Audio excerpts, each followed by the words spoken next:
magandang hapon po muli. Welcome back po sa aking YouTube channel, Batang Kalyer po ng Riyadh. So ayan, kumusta po kayo lahat? So ito, F-150 na Ford model 2013 po.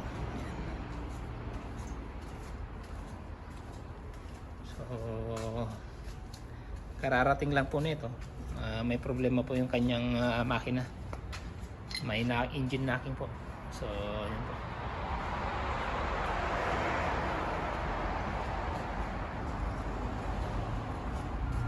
6.2 liter engine po yung makina nito. 16 pieces po yung kanyang spark plug. Yan. Tingnan natin yung makina. Start natin.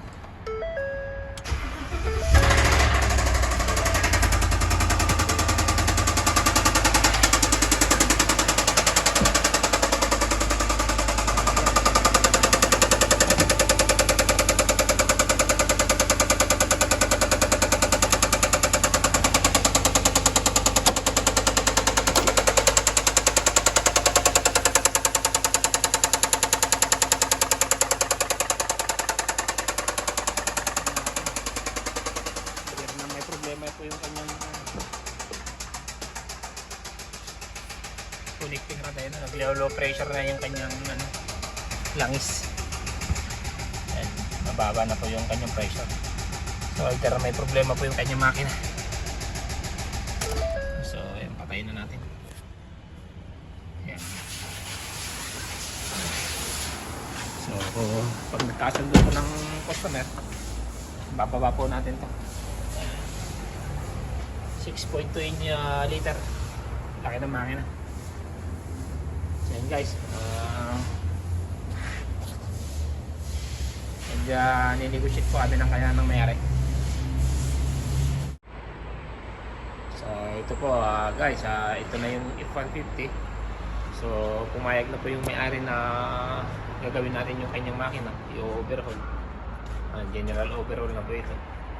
Pumayag naman po presyo. So ayan, hindi na bababa na namin. Hindi ko na nabidyohan yung pagtanggal ng kanyang grills dito sa harap. Eh tinanggal namin, hindi kasi kasya, hindi lalabas, malaki masyado yung makina. So ito, pinababa na namin.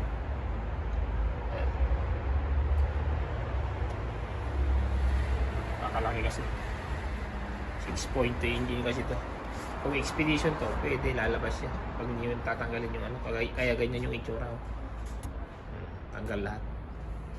So update ko na lang kayo pagka naibaba na natin, saka pagka simbolin natin. So yan,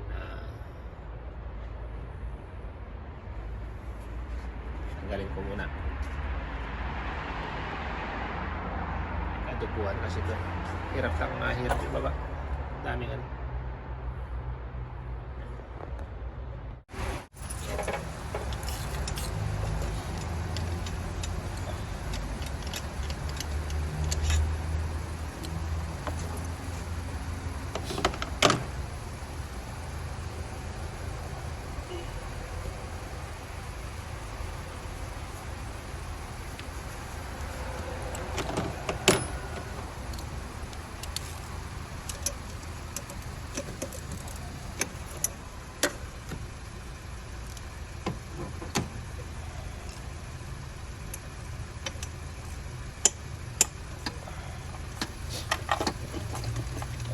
natin itong intake para matanggal natin yung tornilyo sa likod ng dalawa.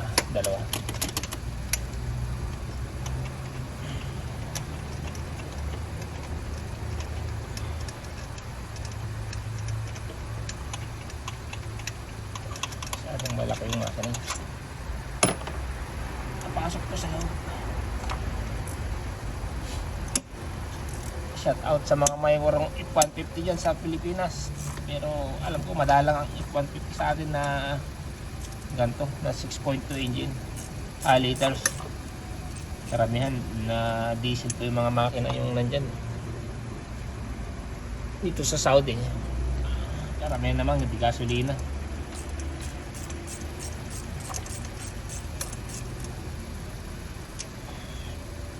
Either na 5.0 po yung makina, 3.5 na EcoBoost. Ito medyo lumang modelo na po, 2013 lang po to eh.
Sikip kasi sa loob.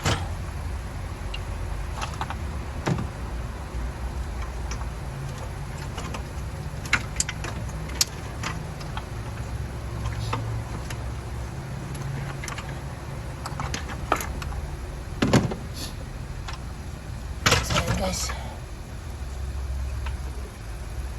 ito yung kanyang intake manifold assembly. Ayan.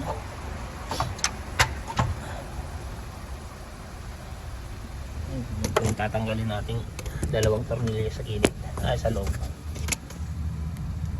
Yan. Tinago.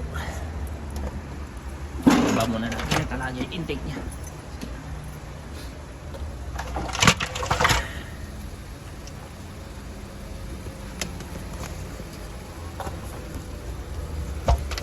Yan.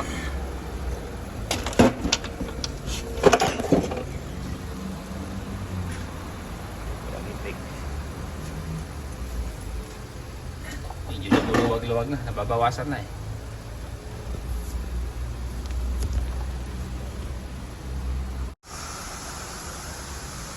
So yun guys, ito na po yung makina ng F-150 na 6.2 eh. Iikot po yung kanyang bearing.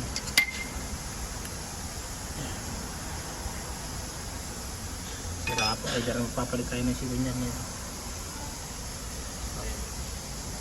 Kaso lang naman sa number 3 na connecting rod, papalit tayo nito.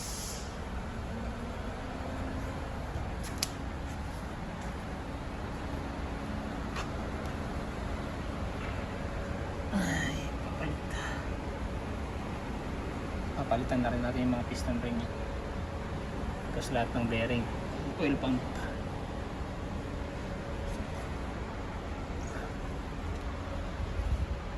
Ito yung kanyang cylinder head.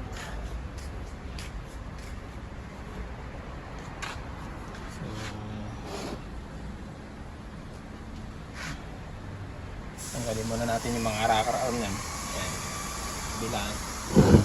Tapos papag-grind valve na rin natin kasi masama na po yung kanyang sunog. First time lang nabuksan kasi po. So ayan, update na lang pagka simbolin natin lahat. Dadalhin muna natin sa machine shop.